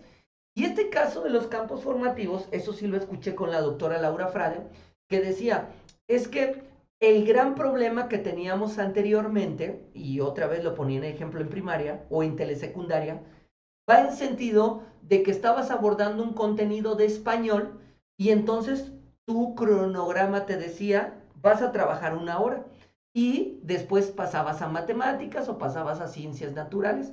Y entonces dejábamos picados a los alumnos y les decía, ¿sabes qué? Hasta aquí español y ahora vámonos con matemáticas o vámonos con naturales y saca tu cuaderno de naturales. Y entonces ahí estábamos fragmentando los conocimientos, los saberes. Decía la doctora Laura Frade en el ejemplo, vas al súper y tú estás implicando todos los contenidos, porque tienes que hablar de matemáticas para saber el peso, tienes que hablar de naturales para saber de frutas y verduras, tienes que saber de esto, de esto, de esto, de esto. Y entonces ahí es cuando observas que realmente el conocimiento no tiene que ser fragmentado. Y el organizar los contenidos a través de campos formativos pues permite que exista una menor fragmentación de esto, ¿sale? Los contenidos nos dice que son conocimientos y saberes en un campo formativo. los cuales vinculan el conocimiento con hechos concretos de la realidad a través de las problematizaciones o temas generales de estudio. Poseen distintos niveles de concreción y se organizan a partir de conocimientos y temas de interés. También les comento, en redes sociales muchos compañeros y compañeras empezaron a elaborar materiales para sumar a nuestro trabajo. Pero, por ejemplo, hay algunas personas que priorizaron los contenidos por fase y dijeron, a ver, yo te voy a compartir este listado porque yo creo que estos son los contenidos más importantes que deben de aprender los alumnos. Otra vez, él lo está priorizando de acuerdo a su contexto, esta persona, de acuerdo a las características de sus alumnos. Y posiblemente no van a ser las necesidades de mis alumnos. Entonces, ya esta tablita a lo mejor la puedes utilizar como referencia, pero otra vez tú tienes que aterrizar al contexto real de tus alumnos y a sus necesidades. Y ahora, otro de los temas que fueron muy controversiales al inicio de este ciclo escolar fue la problematización. Y entonces decían, es que la escuela no va a arreglar problemas, es que la escuela no va a solucionar, por ejemplo, problemas de violencia.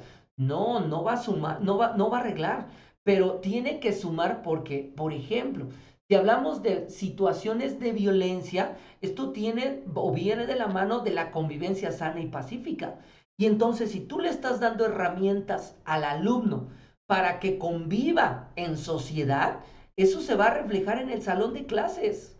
Otro de los problemas o de los temas que se abordaron o se mencionaron, el calentamiento global, que en su momento se hablaba de la basura, de la separación, del consumo del plástico, y dicen, es que nosotros no podemos hacer nada para que los padres de familia no consuman mucho plástico, pero el trabajar con los alumnos, recuerda, vas a desarrollar el pensamiento crítico y entonces los alumnos van a reflexionar que realmente eso no tendrían que hacer.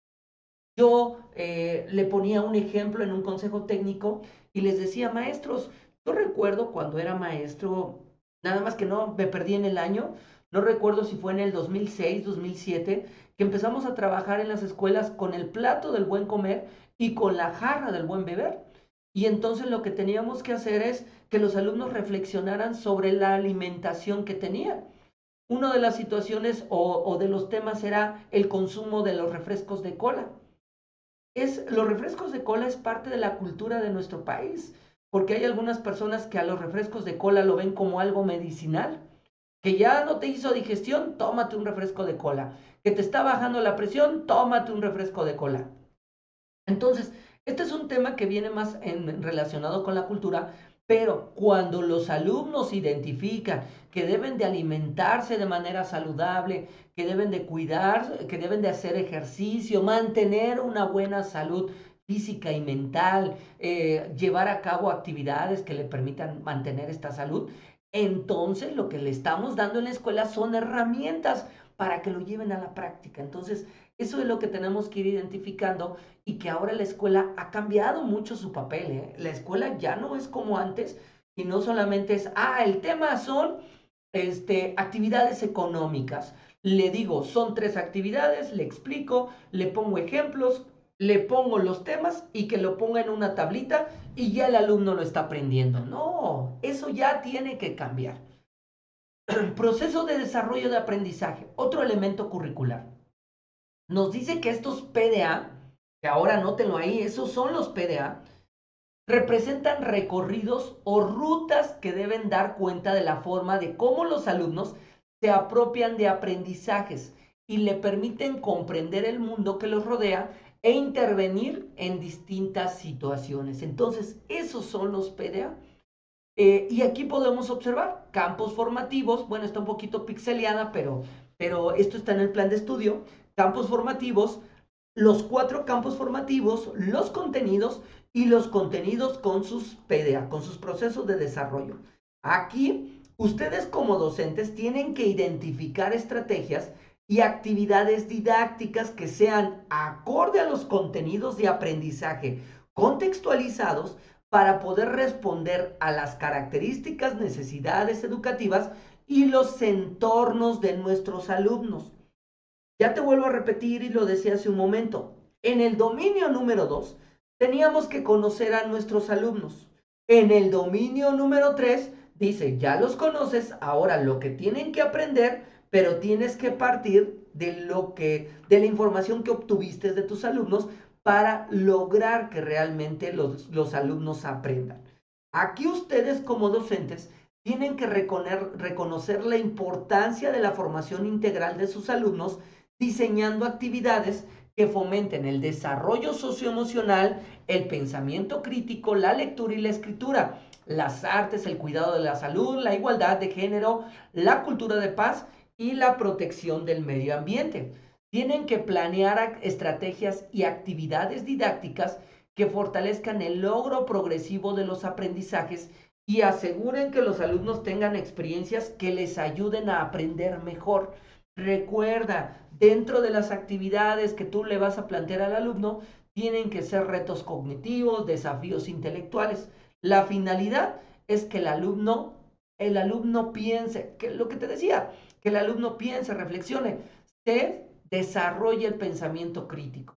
Y esta es una imagen, mejor dicho, una tablita que tomé de la fase número 3, pero la intención es ponerte el ejemplo. Estos son los contenidos.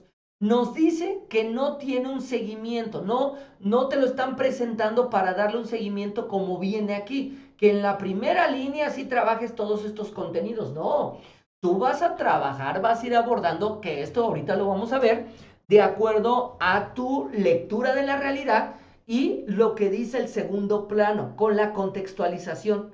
Entonces, ya con la contextualización vas a ir observando cuáles son los contenidos que vas a ir abordando por cada momento, de acuerdo a la temporalidad que ustedes le vayan presentando a su programa analítico.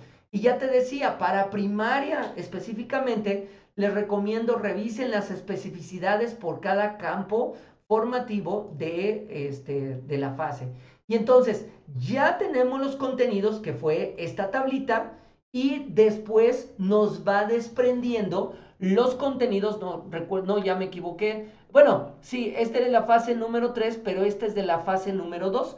Y entonces podemos observar que tenemos lenguajes campo formativo y tiene contenido y los PDA de acuerdo al grado.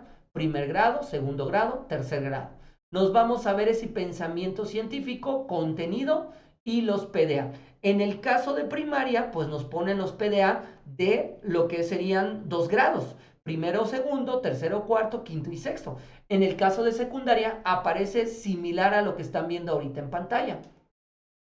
Ética, naturalezas y sociedad, y de lo humano a lo comunitario, ¿sale? Y pues bueno, continuamos con nuestra última presentación.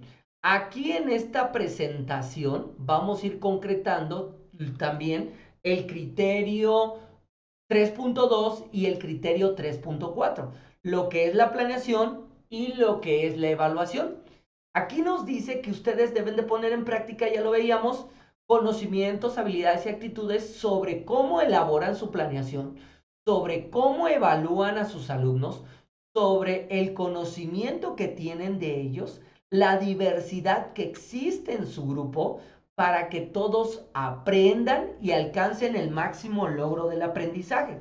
Que ya te decía, este ha sido también un gran problema porque se ha pretendido, se ha querido trabajar de la misma manera con los alumnos y no se puede, no vamos a lograr que los alumnos aprendan de esta manera.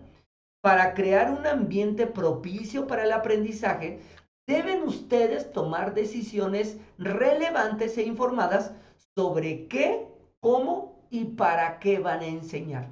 ¿Qué vamos a enseñar? Lo van a tomar del programa analítico. ¿Cómo lo van a enseñar? Su autonomía profesional.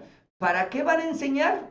Para sumar a los rasgos del perfil de egreso y pues obviamente a que los alumnos alcancen lo que nos mencionan las especificidades de cada campo formativo.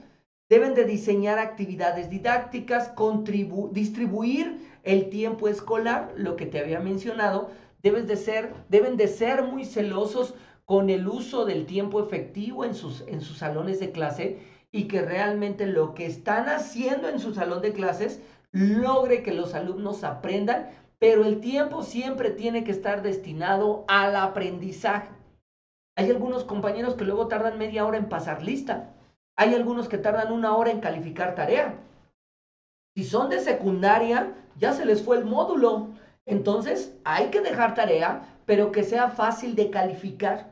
Y hay que pasar lista, no, a ver, 1, 2, 3, 4, no. Puedes hacerlo en otro momento, o a lo mejor de manera visual. Tienes que hacer el registro del pase de lista, porque ahora, hasta por cuestiones legales, debes de pasar lista. Pero lo importante es que todas las actividades deben de ser con una intención pedagógica.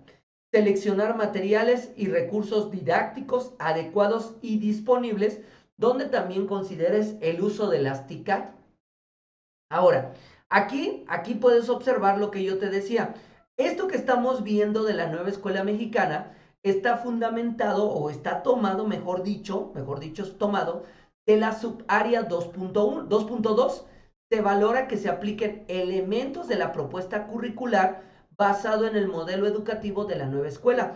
Además, se valoran las sugerencias metodológicas. Entonces, en el examen, por eso yo te preguntaba la exploración, al inicio de la exploración de conocimientos, ¿cuáles son los temas que trae el marco curricular, el modelo de la nueva escuela? Ejes articuladores, rasgos del perfil de egreso, campos formativos, finalidades de cada campo y las sugerencias metodológicas, el programa analítico. Eso es lo que te va a venir en el examen y lo que te decía hace un momento. Te van a poner una situación y te van a decir realmente cuál situación que se presenta parte de alguna metodología de proyectos, que ahorita vamos a ver cada metodología, ¿sale? Entonces, nos dice el 3.2, utilicen un repertorio amplio y diverso de estrategias, actividades y materiales acorde con las características de los alumnos. Y entonces, el proceso de aprendizaje parte de las necesidades de nuestros alumnos y tenemos por un lado la planeación. Para planear, tomamos nuestros contenidos y nuestros PDA. Diseñamos las estrategias didácticas con nuestra autonomía profesional. Generamos ambientes de aprendizaje, que los ambientes de aprendizaje es la organización que nosotros llevamos a cabo en nuestro salón de clases y evaluamos. Y entonces, esta planeación, podemos decirlo que la planeación es una proyección de lo que tú crees que va a suceder en el salón de clases. Pero ojo, esta planeación tiene que ser flexible, porque resulta que cuando tú ya la estás llevando a cabo, la estás implementando, vas a tener que hacer adecuaciones, vas a tener que modificar en ciertos momentos y entonces tu planeación tiene que ser flexible, lo cual te permita modificar. Un ejemplo, les pediste material a todos los alumnos para que trabajen de manera individual, pero resulta que Juanito no llevó el material. A Juanito no lo vas a sentar o no lo vas a decir, ¿sabes qué? Haz una plana o haz un dibujo, haz otro. No, Juanito tiene que participar. Y entonces, si ya lo habías hecho tú de manera individual, pues ahora cámbialo y hazlo de manera colectiva. O por ejemplo, tú dijiste que vas a trabajar el recorrido de la casa a la escuela y vas a utilizar el proyector para ver el recorrido en Google, ¿cómo se llama? En Google, ahorita se me fue el nombre, pero aquí lo tengo, en Google Maps. Y entonces vas a ver el recorrido en Google Maps en la computadora, lo vas a proyectar, pero resulta que ese día no pagaron el internet y lo cortaron, o pasó un carro y cortó el cable, o por las lluvias se fue la luz. Tú no vas a decir, ah, pues es que no voy a hacer nada porque no tengo internet, no tengo computadora, no hay luz. Ah, no, por eso vas a dejar de trabajar. Y lo que decíamos con el uso del tiempo efectivo, hay que ir adecuando y hay que optimizar el tiempo. Por eso nuestra planeación tiene que ser flexible. La evaluación, los momentos de la evaluación, diagnóstica, formativa, sumativa, por los que intervienen autoevaluación, coevaluación, heteroevaluación. ¿Sale? Ahora, este me interesa y yo te lo presento así. que recuerdo venía en una guía del Consejo Técnico, pero en la bibliografía aparece el diseño creativo de la fase número 3. Y en el diseño creativo nos dice cómo se construye el programa analítico. Yo presento esto porque como que nos permite tener una mayor claridad. A ver, el programa analítico dice que parte del programa sintético. El programa sintético son los contenidos nacionales y son los que establece la autoridad federal, es decir, la Secretaría, y que ya lo vimos ahorita en el acuerdo 080823. Ya está el acuerdo 0808. Ahora, ¿qué es lo que vamos a hacer? Vamos a construir nuestro programa analítico. Entonces, para construir nuestro programa analítico tiene 3 planos, de acuerdo a lo que nos dice el diseño creativo. El primer plano es una lectura de la realidad. Tenemos que hacer un diagnóstico socioeducativo. Para esto tenemos que echar mano de todo lo que tengamos cercano y de todo lo que tengamos disponible para saber cómo nos encontramos.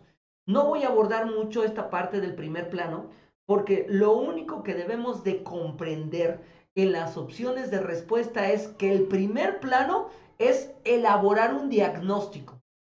Ese es el punto de partida. Algo así como lo hacíamos en el programa escolar, como lo hacíamos en la ruta de mejora escolar. ¿Sí? ¿Cuál es tu punto de partida? ¿Cómo te encuentras? Ese es el primer plano. Segundo plano. El segundo plano, lo que tú vas a hacer es que vas a revisar lo que ya te decía. Tú ya tienes tu punto de partida. Tú ya vas a observar las problematizaciones o las situaciones que vas a atender.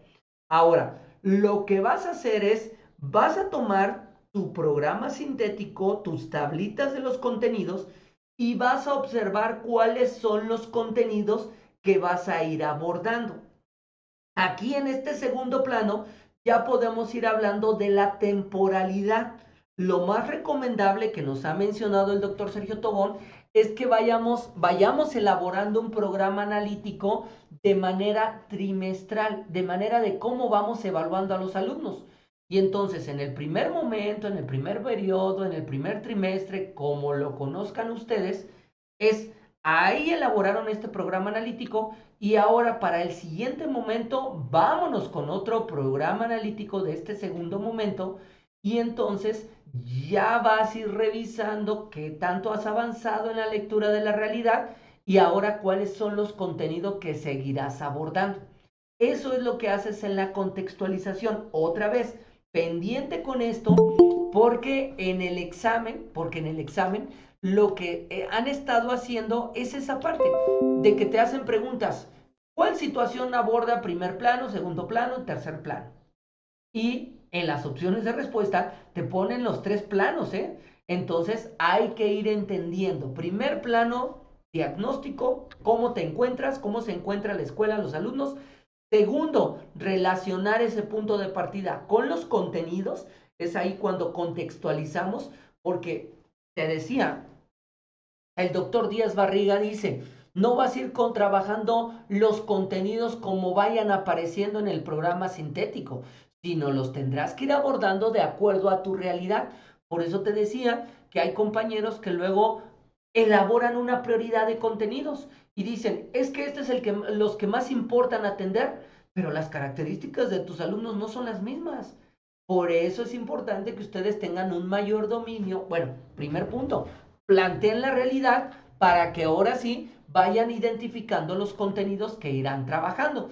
Aquí en este momento, identificarán los contenidos y los PDA y entonces van a poner por cada campo formativo cuáles son los contenidos, cuáles son los PDA. Y tercer plano, el tercer plano en el diseño creativo habla del codiseño. Y este codiseño que están viendo aquí que lo pusieron hasta con letra mayor, esto es lo que está aquí. Este organizador gráfico, en lugar de apuntar al programa analítico, tendría que apuntar al tercer plano. Y el tercer plano es el codiseño. ¿Qué es el codiseño? Aquí ustedes van a agregar contenidos locales. contenidos que no estén en el programa sintético, pero que consideren importantes para abordar de acuerdo a las necesidades de los alumnos. También nos dice en este tercer plano que debemos de ir identificando, vamos a poner los contenidos tal cual vienen en el programa sintético, pero podemos contextualizar, que podemos decirlo, vamos a hablar de tres tipos de contenido. El primer contenido es que lo vamos a anotar tal cual viene en el programa sintético. El segundo contenido que los vamos a contextualizar, ¿sí? Aquí está contextualizar. ¿Y esto qué es? Que le vamos a modificar alguna palabra, algún término, algo que nos permite amalgamar, que nos permite embonar con la lectura de la realidad, con la problematización, porque a lo mejor, como vienen en el programa sintético, nos va a complicar un poco más para abordarlo. Y entonces nos dice, y eso me quedó muy claro también con el doctor Tobón, nos dice, tú puedes hacerle una pequeña modificación, es válido. Y yo recuerdo que la subsecretaria de Educación en un video de consejo técnico nos hablaba de esto. Puedes hacerlo para que de esta manera te facilite más el abordar la lectura de la realidad, la problematización. Y por último, estos contenidos que son locales y que se abordan en el codiseño para que se puedan sumar lo que yo te decía. Tú vas a abordar todos los contenidos nacionales y si le estás agregando contenidos locales no vas a decir, dejo de lado los nacionales y me enfoco a los locales. No, aborda los nacionales más aparte los locales que tú has considerado importante. Por eso te decía que es importante identificar, poder relacionar los contenidos por cada campo, relacionar los contenidos de todos los campos formativos para poder ir avanzando, ¿sale?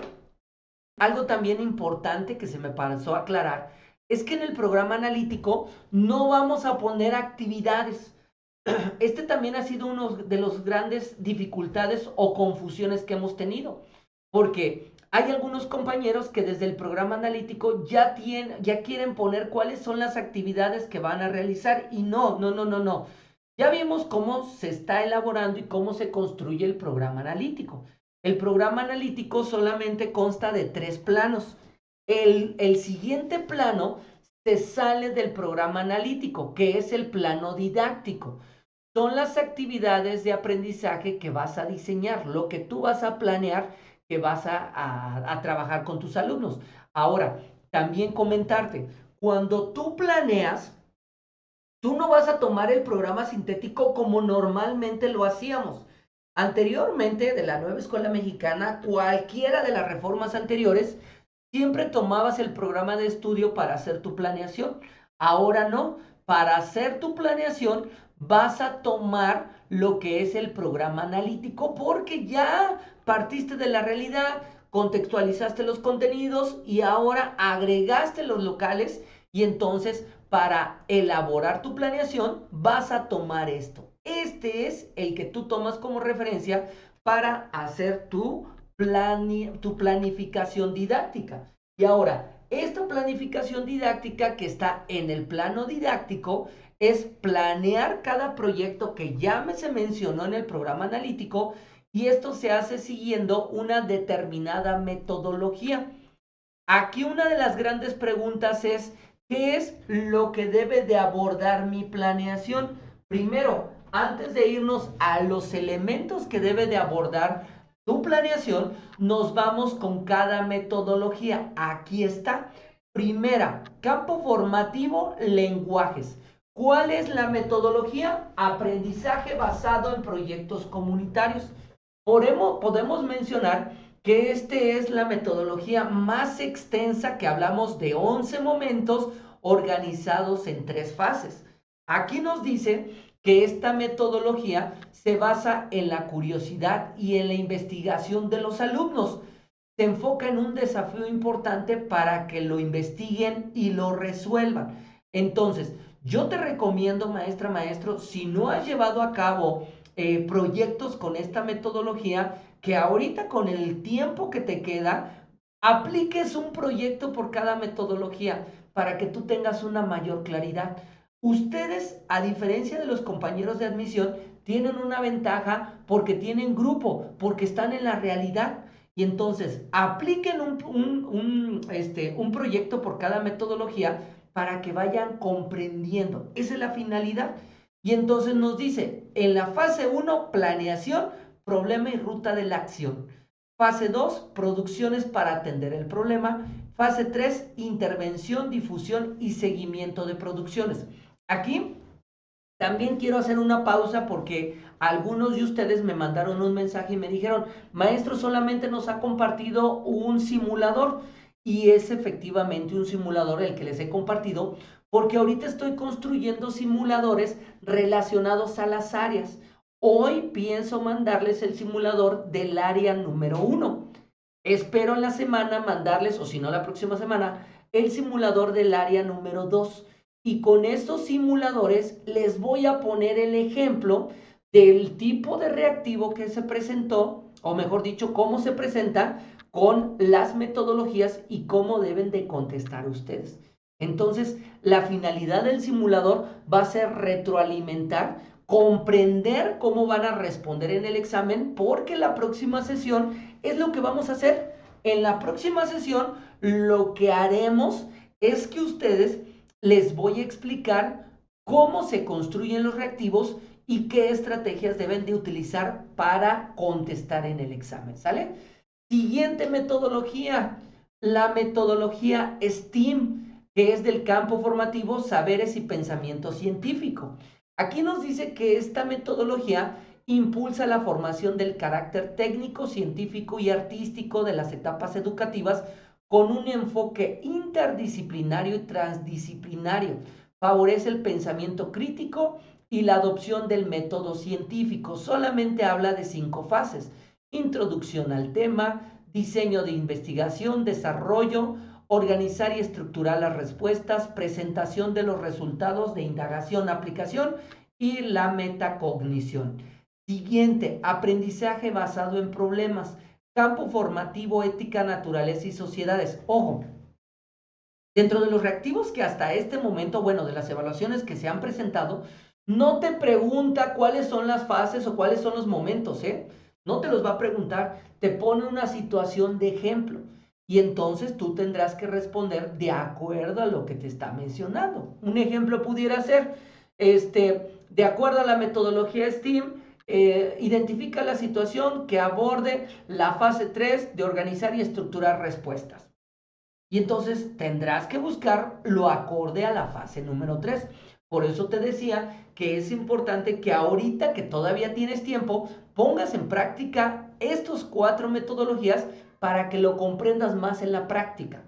Aprendizaje basado en problemas favorece la posibilidad de relacionar distintas materias para resolver un problema y transferir este aprendizaje a situaciones reales. Campo formativo, ética, naturaleza y sociedades. Presentamos, se plantea la reflexión de inicio, recolectamos, formulamos el problema, vivamos la experiencia, resultados y análisis, organizamos la experiencia. Y aquí tenemos cómo nos va llevando. Ah, no, el resultados y análisis es la final. Y por último, aprendizaje servicio, campo formativo de lo humano y lo comunitario. Aquí nos dice que combina el proceso de aprendizaje y de servicio a la comunidad. El protagonista recae en los alumnos y los proyectos están pensados en atender necesidades de otras personas de la comunidad.